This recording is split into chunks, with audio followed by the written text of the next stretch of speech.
आप सब ने चक्रा का नाम तो सुना होगा। चक्रा योगा, चक्रा मेडिटेशन बहुत ही ज़्यादा मशहूर कॉन्सेप्ट है ये। और मगरिब में ख़ासकर इसको बहुत ज़्यादा पजीराई मिली है। आपको बहुत सारी किताबें भी पढ़ने को मिलेंगी इस पर। चक्रा संस्कृत ज़बान का लफ्ज़ है और इसके मायने है व्हील, यानी कि साइकिल, पहिया। वैसे तो हिंदू फलसफे के मुताबिक हमारे जिस्म में कई एनर्जी पॉइंट्स होते हैं, लेकिन 7 ऐसे एनर्जी पॉइंट्स हैं जो बहुत ज़्यादा अहम हैं।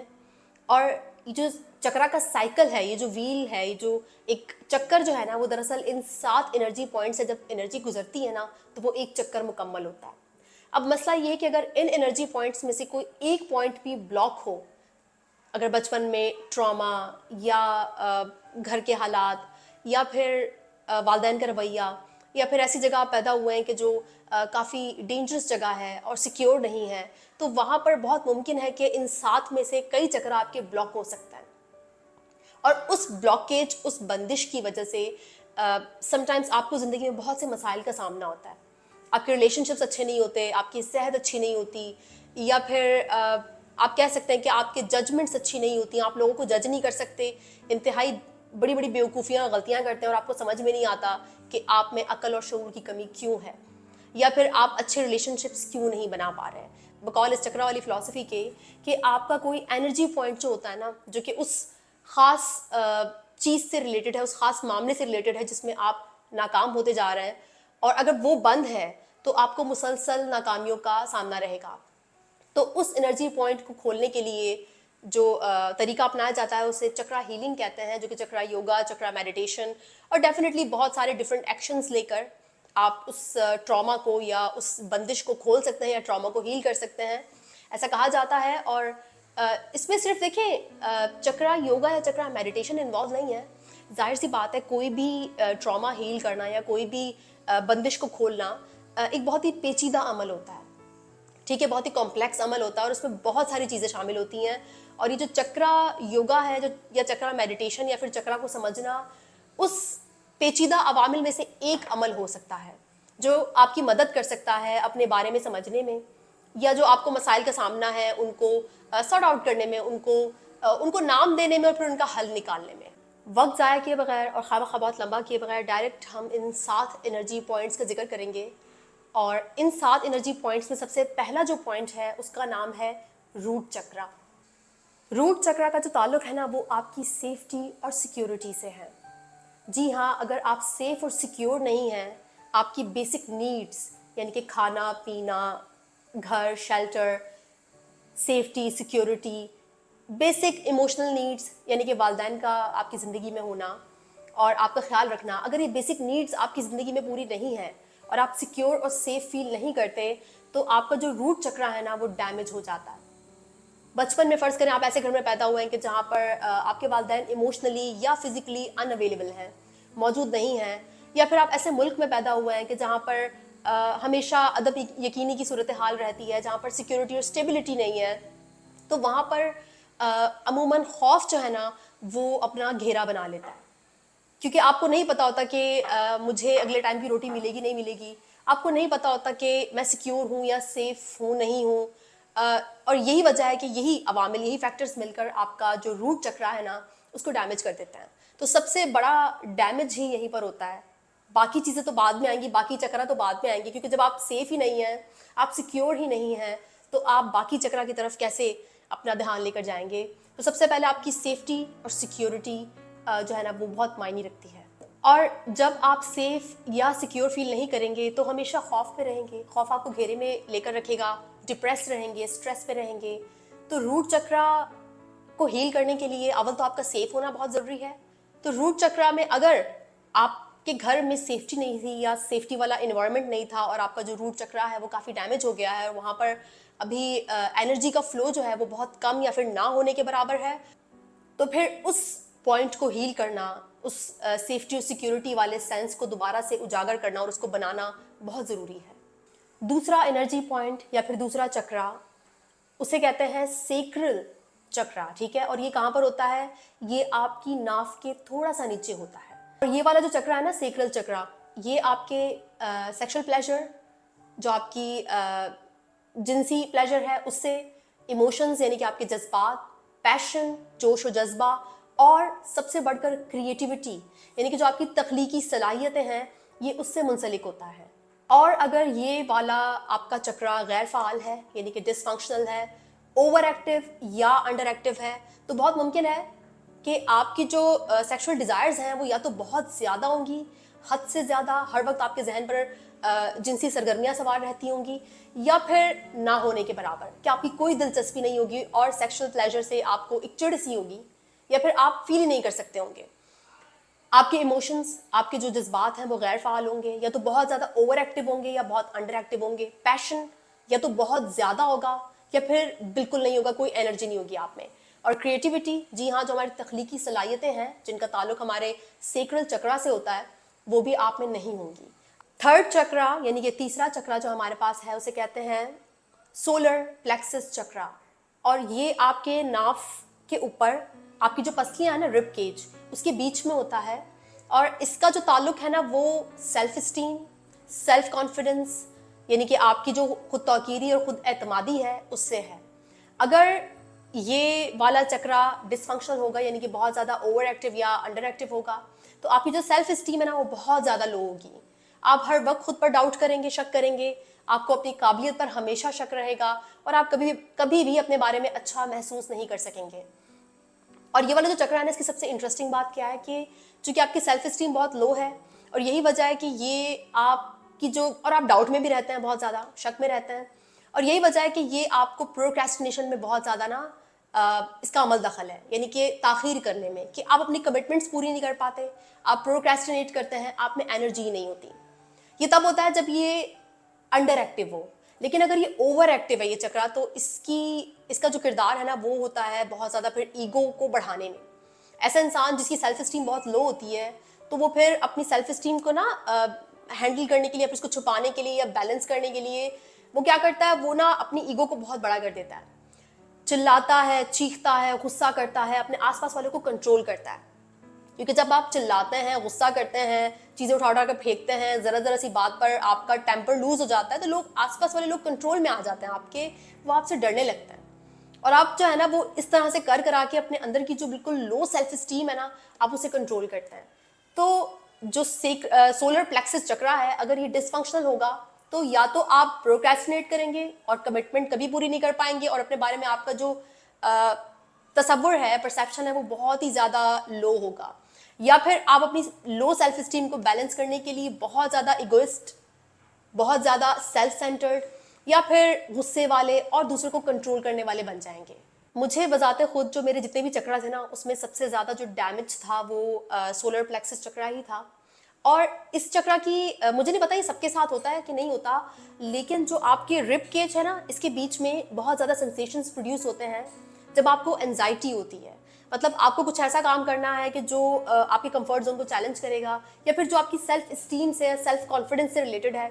तो उससे होता ये नहीं कि जब आप वो काम करने लगते हैं तो आपको शदीद किस्म की एंजाइटी होती है, और उसकी जो सेंसेशंस है ना, वो आपको अपने रिब केज के दरमियान, यानी कि आपके नाफ से ऊपर, यहाँ पर आपको बहुत ज़्यादा अजीब सी सेंसेशंस भी फील होती हैं। आई डोंट नो ये सबके साथ होता है कि नहीं होता, लेकिन ये मेरे साथ बहुत ज़्यादा होता था। और मेरे सब चक्रा में सबसे ज़्यादा जो डैमेज था ना, वो सोलर प्लेक्सस चक्रा ही था। और यही वजह है कि सेल्फ स्टीम की मुझ में बहुत ज़्यादा कमी थी, और मैं बहुत कंट्रोलिंग भी थी, कंट्रोल करती थी बहुत ज़्यादा लोगों को। इसके बाद हमारे पास जो चौथा चक्रा है, यानी कि फोर्थ चक्रा, उसे कहते हैं हार्ट चक्रा। नाम से ही जाहिर है कि दिल के करीब होता है, और इसका जो ताल्लुक है वो मोहब्बत, लव, सिर्फ मोहब्बत देना नहीं बल्कि मोहब्बत को महसूस करने से भी है। आपने देखा होगा कुछ लोग होते हैं कि अगर आप उन्हें जितनी भी मोहब्बत दें, लेकिन वो उसे महसूस नहीं कर पाते। मुझे अक्सर लोग आकर जब थेरेपी के लिए आते हैं तो मुझसे यही कहते हैं कि हम लोगों के साथ बैठे होते हैं, लोग हमसे बहुत प्यार करते हैं, लेकिन वो प्यार, वो मोहब्बत हमसे महसूस नहीं किया जाता, हमें समझ में नहीं आता कि हम उस मोहब्बत को महसूस कैसे करें। तो जब हार्ट चक्रा आपका डैमेज होता है या ब्लॉक होता है बहुत ज़्यादा, तो उसमें फिर ना ही आप किसी को मोहब्बत देने के काबिल होते हैं, और ना ही आप मोहब्बत को रिसीव कर सकते हैं, क्योंकि आपकी जो रिसेप्शन पावर है वो भी डैमेज हो चुकी होती है। और इसका ताल्लुक कंपैशन, यानी कि हमदर्दी, और फॉरगिवनेस, दरगुजर करना, माफ़ करना, उससे भी है। ऐसे लोग जिनका हार्ट चक्रा ब्लॉक हो या डैमेज हो, तो उन्हें दूसरों को माफ़ करने में बहुत दिक्कत होती है। वो बहुत हर्श होते हैं, बहुत जजमेंटल होते हैं लोगों को लेकर, उनकी गलतियों को लेकर। उन्हें लेट गो करना बहुत मुश्किल लगता है, क्योंकि कंपैशन और दरगुजर करने वाला जो चक्रा है, यानी कि हर चक्रा, उसके ब्लॉक होने की वजह से आपको समझ में नहीं आता कि अगले बंदे की गलती को माफ़ कैसे किया जाए। ये जो ट्रॉमा मुझे मिला है बचपन में या पास्ट में, या जो भी धोखा मैंने सहा है, इसको लेट गो कैसे किया जाए, इसको कैसे भूला जाए या फिर प्रोसेस किया जाए। अगर आपका हर चक्रा डिसफंक्शनल यानी कि अंडर एक्टिव या ओवर एक्टिव है, तो आप मोहब्बत को महसूस नहीं कर सकते। आप अपने आप को क्लोज्ड ऑफ कर लेते हैं, बंद कर लेते हैं, अपने जज्बात को बंद कर लेते हैं, या फिर आप ज़रूरत से ज़्यादा मोहब्बत करने वाले बन जाते हैं, जो कि बिल्कुल भी खसूसियत नहीं है। जाहिर सी बात है, ज़रूरत से ज़्यादा जो भी चीज़ होगी तो वो कोई क्वालिटी नहीं होती, वो फिर आपके लिए अजाब बन जाता है। आप जब ज़रूरत से ज़्यादा लविंग हो जाते हैं तो आप नीडी, को डिपेंडेंट, ठीक है, आप ज़रूरतमंद, आप मोहब्बत करने वाले नहीं बल्कि ज़रूरतमंद नज़र आते हैं। और यही वजह है कि बहुत ज़्यादा मोहब्बत देने के बावजूद भी आपको वो मोहब्बत वापस रिसीव नहीं होती, या फिर आप उसे महसूस नहीं कर सकते। तो समटाइम्स बहुत मोहब्बत को रोक लेना और बहुत ज़्यादा मोहब्बत बांटना, दोनों ही हर्ट चक्रा के ब्लॉक होने की अलामत होती है, सिम्टम होता है कि आपका हर्ट चक्रा ब्लॉक है। अब बात करेंगे यहाँ पर फिफ्थ चक्रा की, पांचवा चक्रा, जिसे कहते हैं थ्रोट चक्रा। नाम से ही जाहिर है, थ्रोट यानी कि आपका गला। तो ये वाला चक्रा आपकी जो थायराइड ग्लैंड है ना, इसके आसपास होता है। अगर आपका थ्रोट चक्रा ब्लॉक है तो आप कम्युनिकेट नहीं कर पाते, आप अपने अल्फाज निगलने लगते हैं। आप ये हुनर सीख लेते हैं बचपन में कि अपने अल्फाज निगलने कैसे हैं, कैसे अपनी ऑथेंटिक यानी कि अपनी असली शख्सियत का या असली आपके जो एहसासात हैं, आपने उसका इजहार नहीं करना। क्योंकि जब आप अल्फाज निगलते हैं ना, तो आप उसके साथ अपने एहसासात भी निगलना सीख लेते हैं, ठीक है। और यही वजह है कि जिन लोगों का थ्रोट चक्रा ब्लॉक होता है या अंडर एक्टिव, ओवर एक्टिव होता है, तो अव्वल तो या तो बिल्कुल बोलना ही छोड़ देते हैं, उनके मुंह से अल्फाज ही नहीं निकलते, उनको समझ में ही नहीं आता कि वो अपने जज्बात का इजहार किस तरह से करें, वो कैसे एक्सप्लेन कर सकें, कैसे वजाहत कर सकें अल्फाज में कि वो कैसा महसूस करते हैं, वो अपना सच कैसे बोले। आप अपना सच नहीं बोल पाते। या फिर जो ओवर एक्टिव थ्रोट चक्रा होता है ना, उसकी अलामत ये होती है कि आप कुछ ज़्यादा और बेजा और फजूल बोलते हैं और दूसरों को बोलने ही नहीं देते। जो भी बोल रहा होता है आप उसी कन्वर्सेशन को हाईजैक करके अपनी ही कोई कहानी सुनाने लग जाते हैं।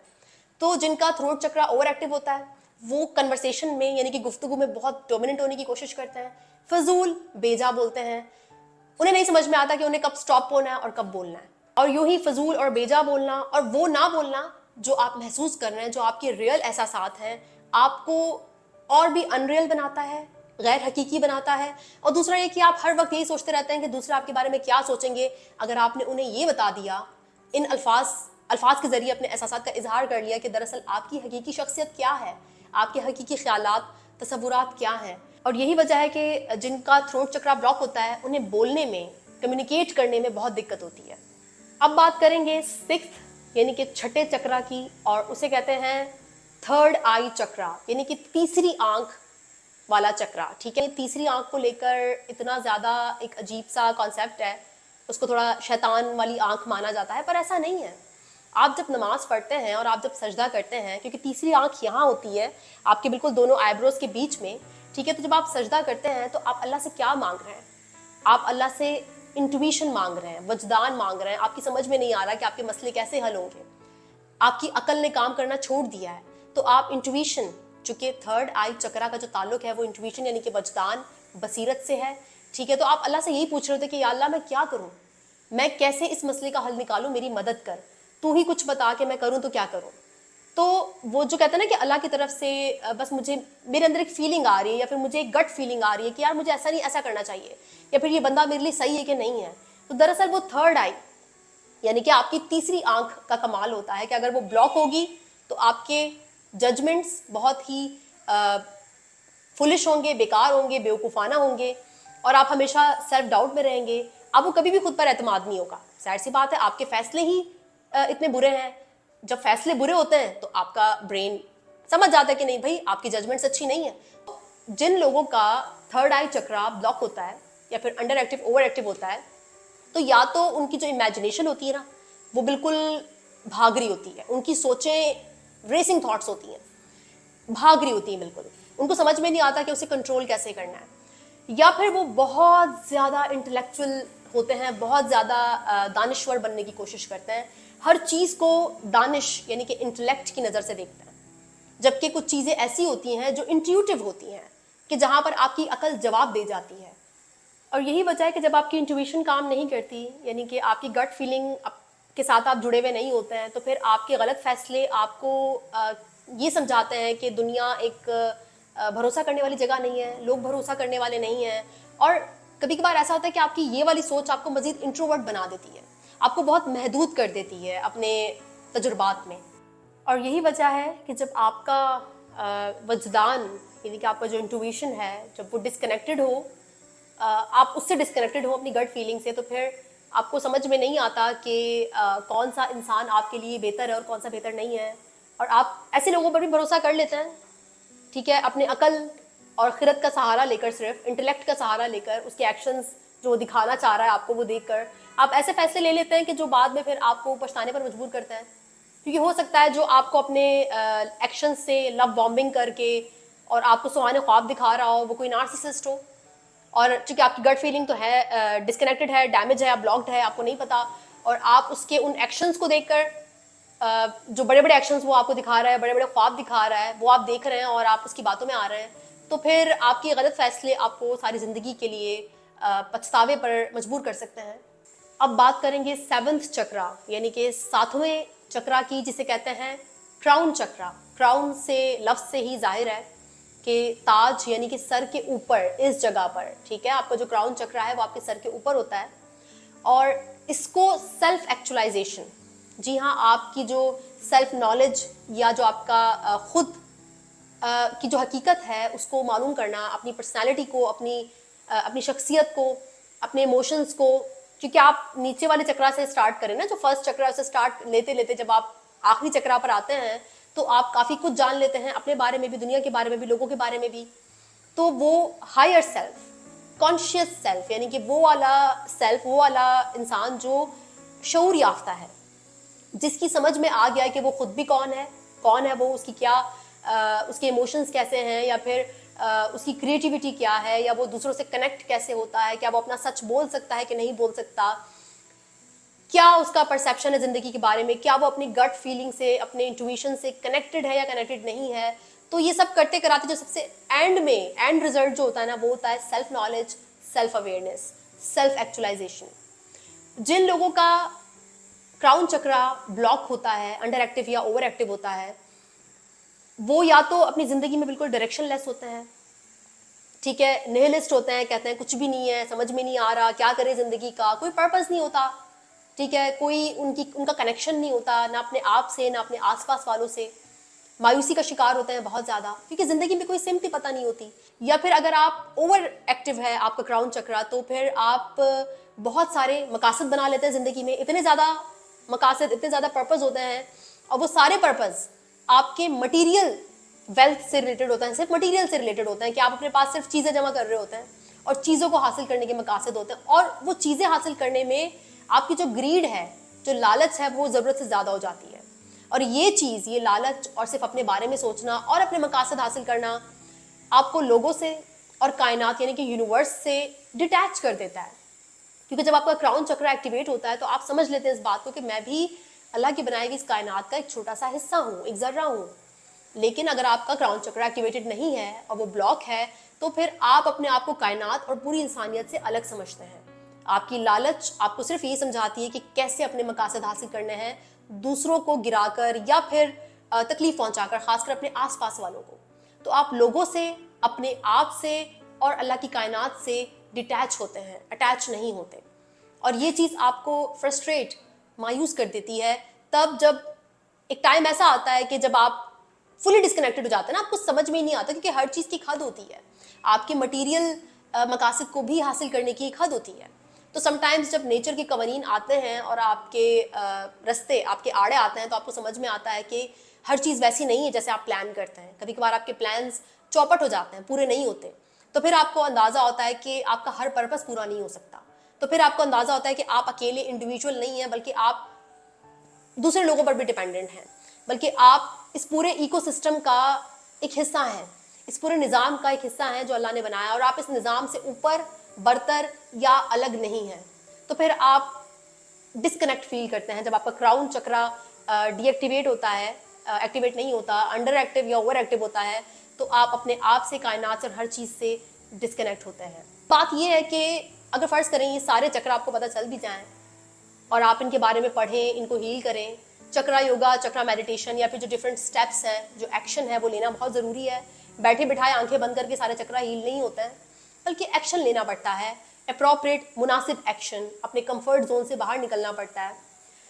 ट्रॉमा से या अपने चक्रा को एक्टिवेट करने का जो रास्ता है वो बहुत कॉम्प्लेक्स होता है, बहुत पेचीदा होता है। मैं आपको सिर्फ चक्रा की किताब हाथ में पकड़ा दूँ और कहूँ कि जाएं खुद को हील करें, जाएं अपने सारे पास्ट ट्रॉमाज हील करें और सारे जो आपके एनर्जी पॉइंट्स हैं उनको अनब्लॉक करके एनर्जी फ्लो करवाएं, तो ये इतना आसान है नहीं जितना कि लगता है देखने में, सुनने में, ठीक है।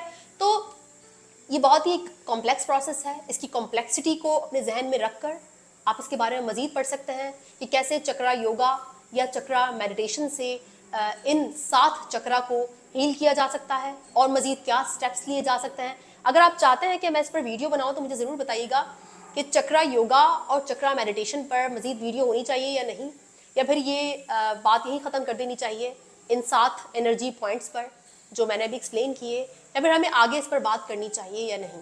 लेकिन याद रखिए कि अगर आप आज से ही अपने चक्रा को हील करने पर काम शुरू करते हैं तो ये जो सफ़र है ये बहुत कॉम्प्लेक्स है, पेचीदा है, और इसमें बहुत सारे टूल्स एंड टेक्निक्स लगते हैं जो कि आपको आहिस्ता आहिस्ता आहिस्ता गाहे बगाहे मालूम होते जाते हैं। लेकिन ये एक बहुत ही इफ़ेक्टिव टूल है। छोटे छोटे एक्शन, बेबी स्टेप्स लेकर हम बड़े जो एक्शन होते हैं, जो बड़ी रियलिटीज़ होती हैं, उनको मैनिफेस्ट कर पाते हैं। लेकिन छोटे एक्शंस को भी कभी नज़रअंदाज नहीं किया करें, छोटे एक्शंस बहुत मायने रखते हैं। उम्मीद करती हूँ कि आज की वीडियो से शायद आपको कोई हेल्प मिली होगी। ज़रूरी नहीं है कि सब आपके लिए करामत हो, ज़रूरी नहीं है कि ये सब आप पर एप्लीकेबल हो। ये मेरी लाइफ पर एप्लीकेबल था, मेरी बहुत हेल्प की इसने। उम्मीद करती हूँ कि इस वीडियो से आपको भी हेल्प मिली होगी। Thank you so much.